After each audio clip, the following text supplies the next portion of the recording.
नमस्ते दोस्तों, ये है मेरी प्रेगनेंसी के 17th वीक का अपडेट। अब मैं ऑफिशियली अपनी प्रेगनेंसी के 5वें महीने में प्रवेश कर चुकी हूँ। 4 महीने पूरे हो चुके हैं। सबसे पहले बात करेंगे फिजिकल चेंजेस, सिम्टम्स के बारे में। तो जैसा कि आप देख सकते हैं कि अभी तक मुझे बेबी बम्प नहीं आया है और इस वजह से किसी को पता ही नहीं है आस पड़ोस में कि मैं प्रेग्नेंट हूँ। शायद मेरी पहली प्रेगनेंसी है, इस वजह से कुछ देर में आएगा। फिजिकल सिम्टम्स में और बात करें तो मुझे इस हफ्ते भी नोज़ ब्लीड है। पिछले 1 हफ्ते से मुझे नोज़ ब्लीड हो रही है और मैंने डॉक्टर से इस बारे में बात की तो उन्होंने बोला कि नेज़ल कंजेशन और नोज़ ब्लीड बहुत नॉर्मल है, बहुत ज़्यादा नहीं होना चाहिए, ज़्यादा होता है तो मेडिसिन लेंगे, लेकिन अभी नॉर्मल है तो आप सलाइन वॉश ये सब कीजिए और क्लीन रखिए, मॉइस्चराइज रखिए, वैसलीन लगा सकते हैं नाक पे, उससे सही हो जाएगा। और वो ठीक हो रहा है, इसलिए मैं कोई मेडिसिन नहीं ले रही हूँ। और मुझे थोड़ी सी इचिंग है जो शायद विंटर की ड्राइनेस की वजह से है, ज़्यादा नहीं, थोड़ी सी इचिंग है। ये थे फिजिकल सिम्टम्स। अब बात करेंगे मेरे इस हफ्ते के डॉक्टर्स और लैब के अपॉइंटमेंट्स के बारे में। तो ये वीक 17 है और इस हफ्ते में मेरा एक प्रीनेटल अपॉइंटमेंट हुआ। ये मेरा 3rd प्रीनेटल अपॉइंटमेंट है। इस बार मैं डॉक्टर से मिली। अभी तक मैं OBGYN नर्सेज से मिलती थी, अभी मैं डायरेक्टली डॉक्टर से मिली। डॉक्टर बहुत अच्छे थे। मेरे एक मेल डॉक्टर हैं, काफ़ी अच्छे हैं, और उन्होंने एक क्विक बेडसाइड अल्ट्रासाउंड किया, बच्चे की वेलबींग चेक की कि सब ठीक है। उन्होंने मेरी बात भी काफ़ी अच्छे से सुनी और उन्होंने मेरा NIPT का और ABC टेस्ट का रिकमेंडेशन दे दिया। NIPT टेस्ट चेक किया जाता है बच्चे की जेनेटिक एबनॉर्मलिटीज़ चेक करने के लिए। ये बताता है कि क्या संभावना है कि बच्चे को डाउन सिंड्रोम है या एडवर्ड सिंड्रोम है या कोई क्रोमोसोमल एबनॉर्मलिटी है।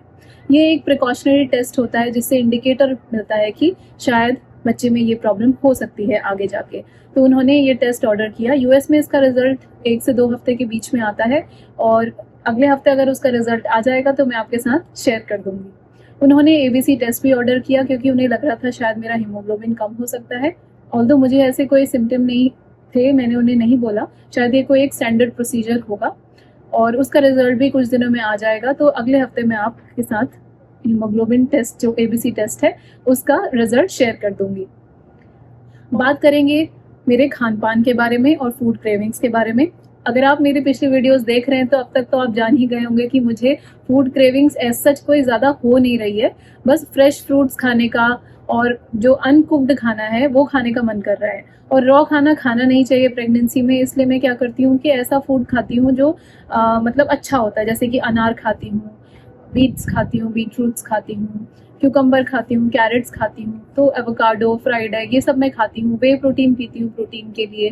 तो ऐसे मैं अपना काम चला रही हूँ। पर मेरा जो प्रेगनेंसी का फूड क्रेविंग है वो एक्चुअली फूड एवर्जन ज़्यादा हो रहा है क्योंकि मुझे कुक्ड फूड खाने की बिल्कुल इच्छा नहीं हो रही है। अच्छी बात यह है कि मैं क्योंकि कार्ब्स खाने की भी इच्छा नहीं है तो मेरा वज़न नहीं बढ़ रहा है ज़्यादा।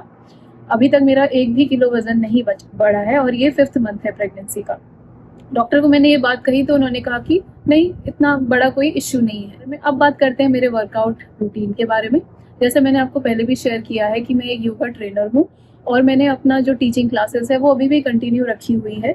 हाँ, मैं खुद वो सब आसन नहीं करती जो प्रेगनेंसी में नहीं करने चाहिए, जैसे कि फॉरवर्ड बेंडिंग, पीछे बैक में लेटे रहना काफ़ी देर तक, और बैक बेंडिंग, ये सब मैं नहीं करती।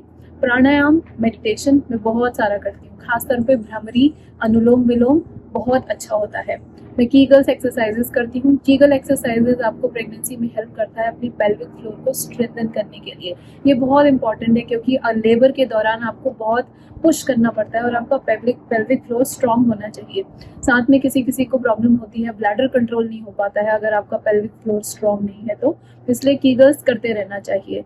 हर किसी को, हर औरत को करना चाहिए, भले वो प्रेग्नेंट हो या ना हो, पर प्रेगनेंसी में खास तौर पे कीगल्स एक्सरसाइजेस करनी चाहिए। दोस्तों, मैं एक प्रीनेटल योगा का कोर्स बना रही हूँ क्योंकि मुझे लगा कि अभी मैं प्रेग्नेंट हूँ तो ये अच्छा टाइम है, मैं अच्छे से खुद भी कर पाऊँगी और सिखा भी पाऊँगी। तो अगर आपको उस कोर्स का लिंक चाहिए तो मुझे कमेंट कर दीजिएगा, मैं शेयर कर दूँगी।